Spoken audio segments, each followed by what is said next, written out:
Thank you so much for joining me. My name is Nola Simon, and I'm the host of the Hybrid Remote Center of Excellence. And today we actually have the person that I wanted to be the first guest on my podcast, and she has the honor of being the last for 2024. So, Ingrid Deon, Ingrid and I have been connected for a very long time. When I actually really started getting active on social media and I changed jobs, I had connected with people who are doing the social media because that's how I wanted to grow my brand and I wanted to understand better. And Ingrid had this connection with the company that I was working with. And she did all kinds of interesting things. I remember her posting about alpacas and chocolate and knitting. And I don't do any of that, but it caught my attention because it was so different and much like very organic to who she is as a person. And I remember reaching out to her and talking to her about, because it would have been actually probably when you first started the business. Yeah, for sure. Yeah. And she told me all about her approach. And one of the ways that we really connected was actually a random connection with Erica M on LinkedIn.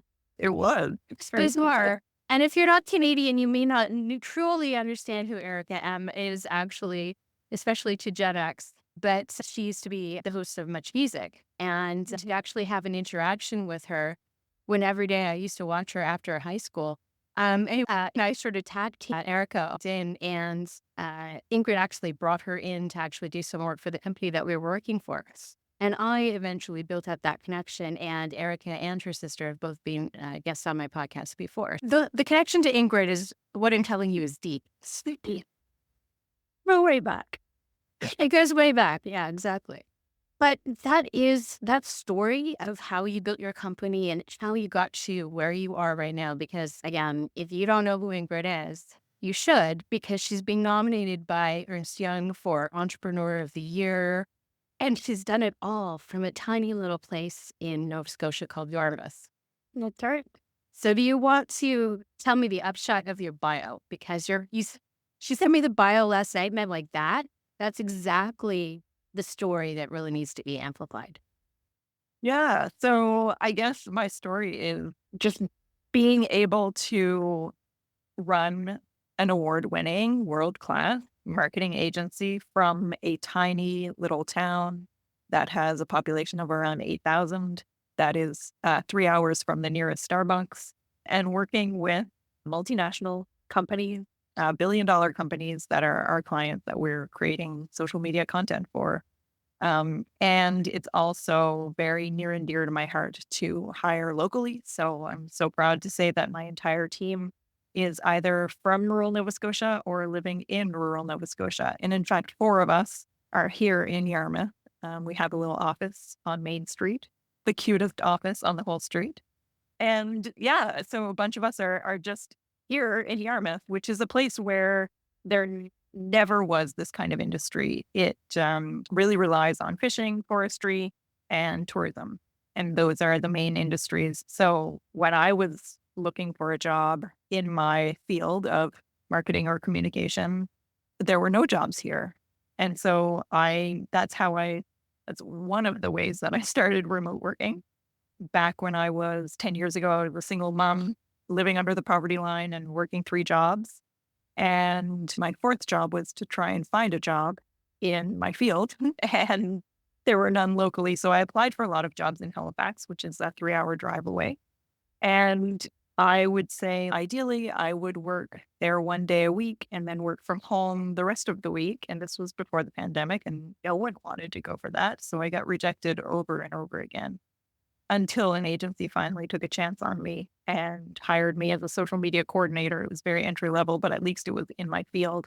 And so every Monday morning, I got up at 4:20 in the morning and drove the 3 hours, 4 hours with traffic to Halifax, worked my day there, drove the 4 hours again in traffic home. And then the rest of the week, I worked from home so that I could be home with my son.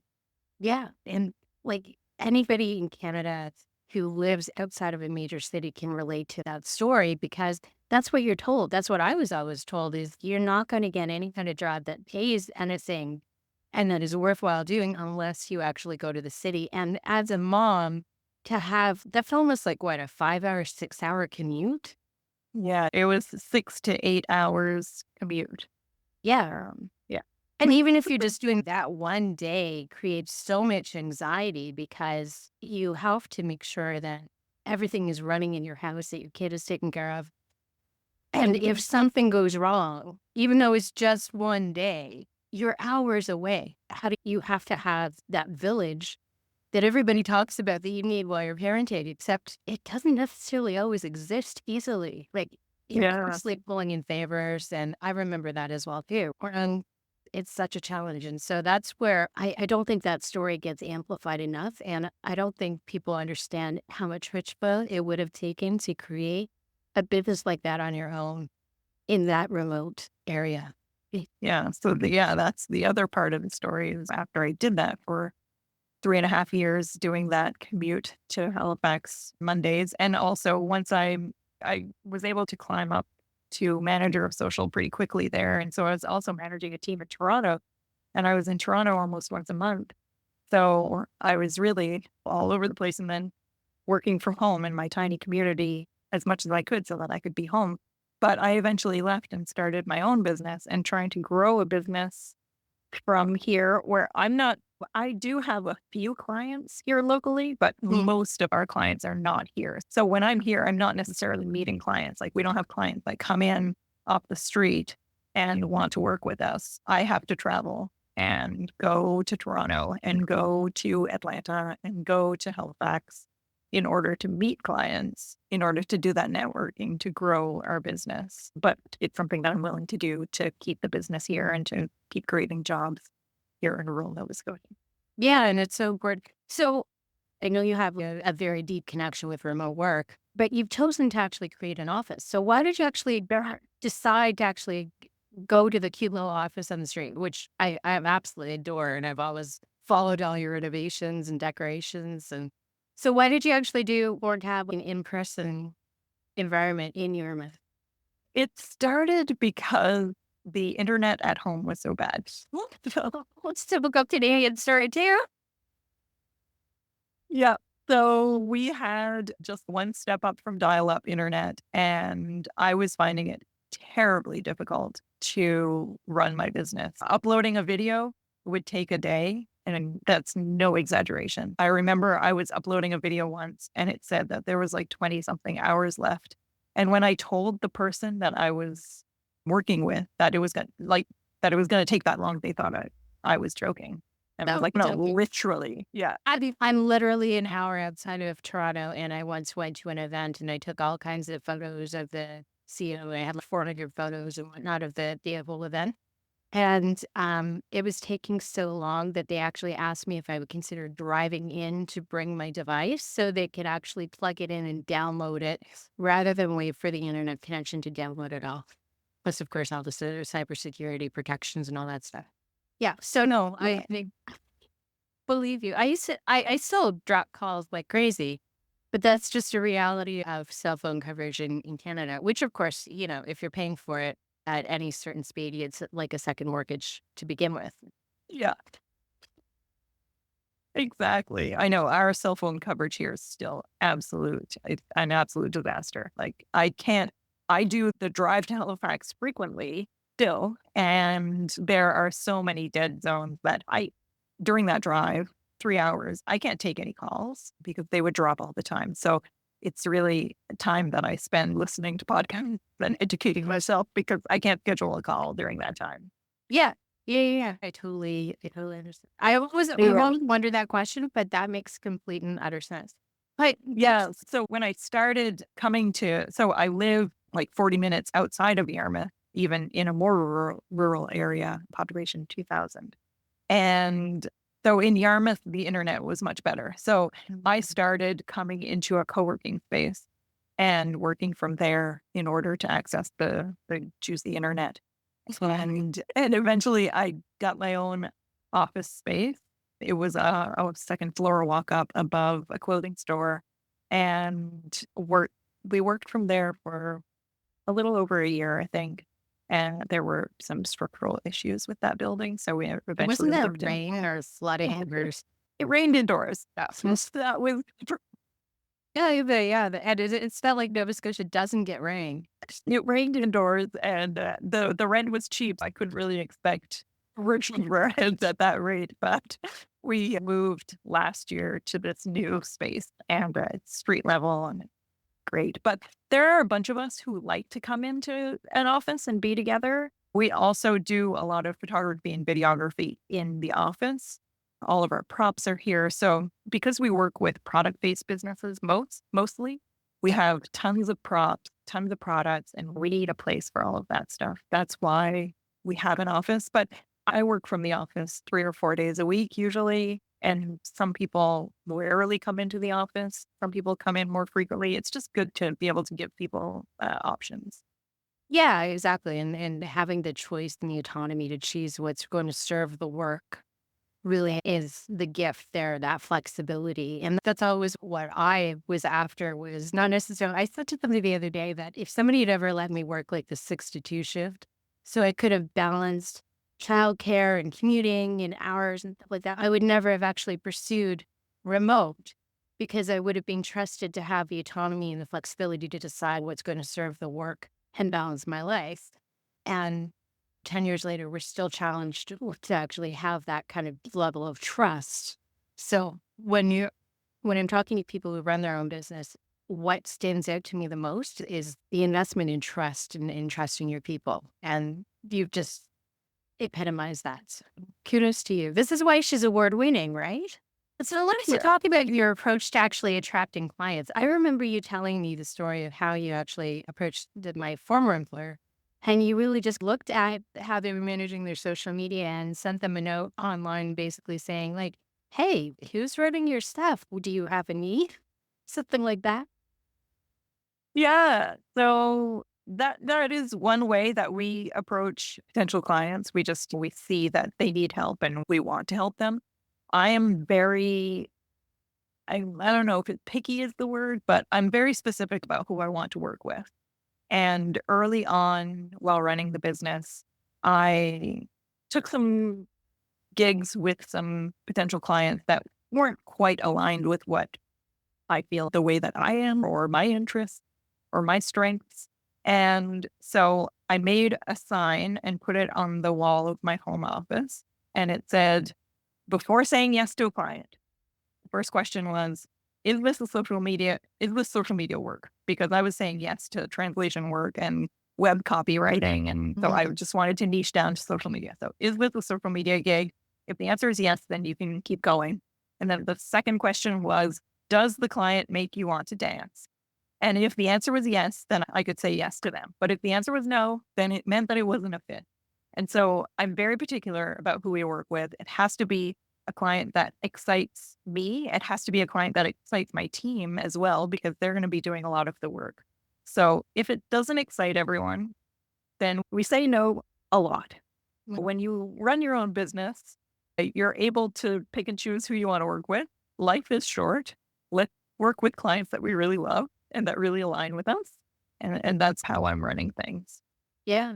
And I saw you write a little bit about how you're actually targeting conferences, but not necessarily marketing conferences, but you're going Yeah. to conferences that they run for industries. You mentioned product lines. I don't know, chocolate would be key. I would think I would look efforts. Yeah. This was a realization that I had at Collision in Toronto last year, I think it was. I'm at this conference. It's tech, it's social media, it's marketing, it's communication, it's all of those things. And I'm thinking, why am I here? There are no potential clients. No, none of my ideal clients are here. I'm here, I'm learning stuff about my industry, sure, but I'm not getting any new business here. It's all like SaaS companies or other marketing agencies. So then I thought I have to go to CPG conferences because we're targeting consumer products mostly.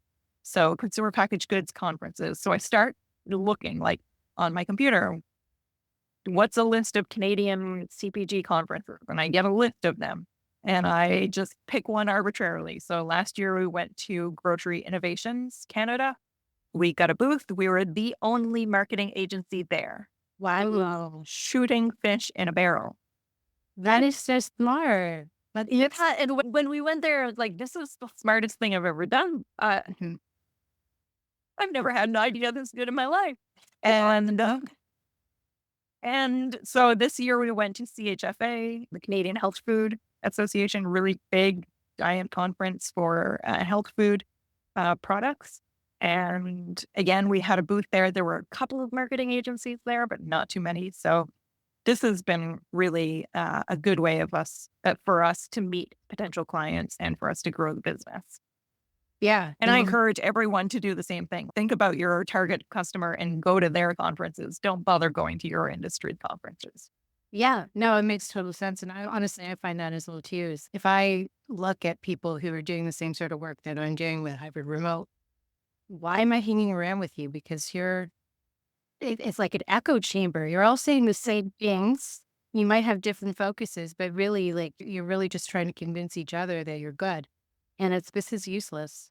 Yeah, So true. I totally agree with. But that's what I always admired about you. You have a way of thinking differently about how things get done. So who inspires you? Oh, that's a great question. I don't know. I just think that, so just to go to, I'll think about who inspires me, but yeah, but going back to thinking differently, I think the fact that I don't have a background in business is an asset. It's a blessing and a curse, but the fact that I don't know how to run a business and I'm just figuring it out as I go is an asset because I'm like looking at things in other perspectives, trying to tackle this running a business however I can figure it out. And sometimes it brings in some creative solutions because I'm not studying it the way that a commerce degree or an MBA might scale a business.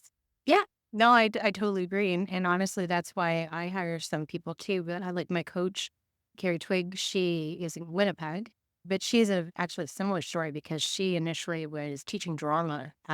She's a single mother. She's living under the poverty line. And then she got into coaching and she realized that applying theater to coaching in business was actually a brilliant solution because she had the perspective that people in business don't just generally have. And that differentiated background, I think, really is the genius. Personally, it's what attracts me to people. So, yeah, I love that you've identified that.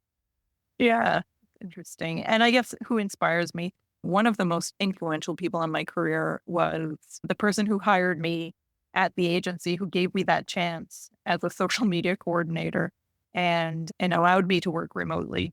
He taught me everything I know about social media marketing, and he's currently our client times two.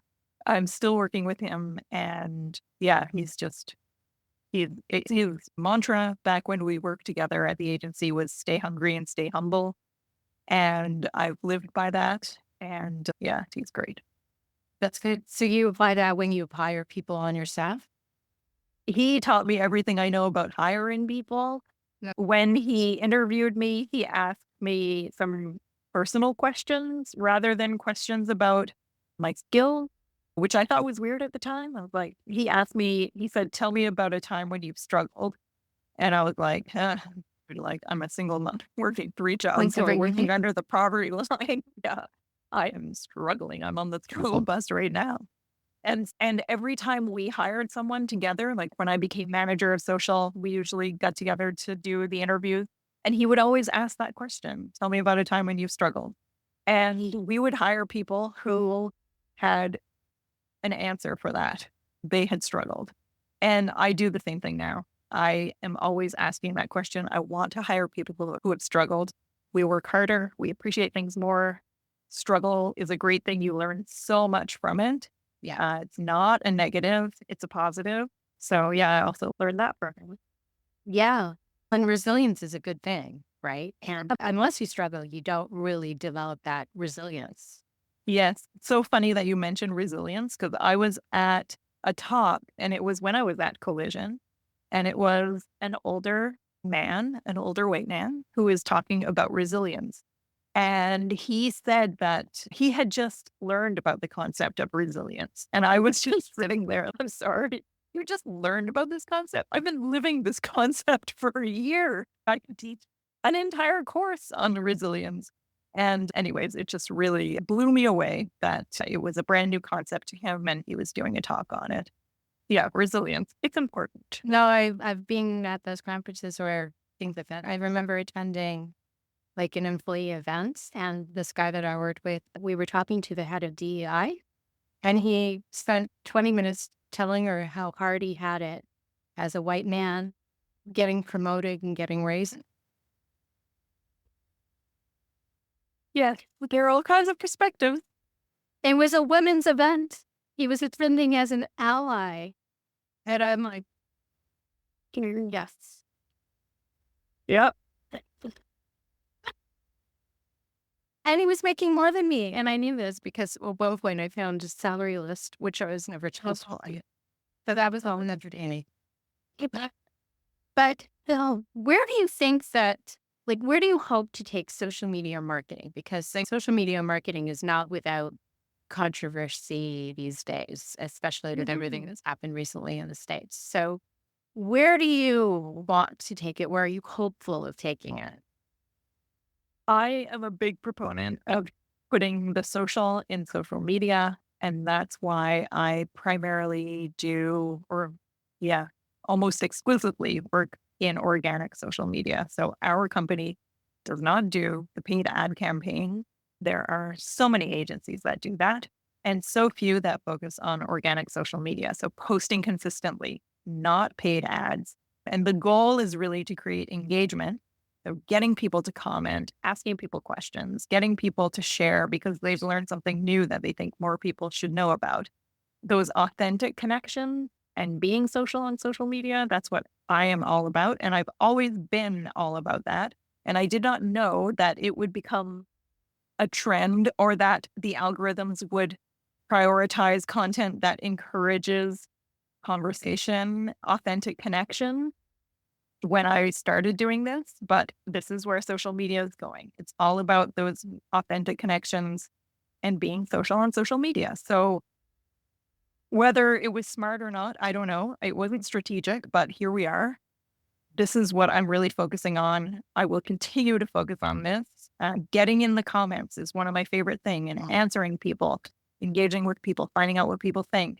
The best kind of market research you can do. And back when we worked together and at the farmer company that we worked at, one of the things that I pioneered was the comment-based contest. And so many people run contests that are like, okay, like this, share it for a chance to win, tag your friend or whatever. That is the most useless. Yeah, because you're not finding a fan. You're finding out nothing. You are getting a lot of reach because people are sharing it. You're getting a lot of reach because people are tagging their friends. Yes, that cannot be denied. But there's nothing authentic or useful out of that. People are just going to unfollow you as soon as your contest is over. We started running the comment-based contest where you ask a question that you will learn something about your followers from that question. It's something about their preferences or their habits or whatever it is. Maybe it's just a fun question. And every answer in the comments is an entry. So we started doing those and we were able to organically grow the following and grow engagement astronomically.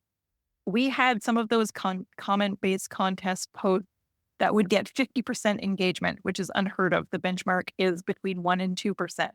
So 50% of the people who saw those posts would leave a comment, which is just bananas. It's some of the highest engagement I've ever seen on a post. And we would learn so much. You can export the comments at the end of the contest, put them together, create a report on what people are saying. We were asking questions like, what is a service that you wish your bank offered that they don't offer currently? Or what would make you switch to a new bank?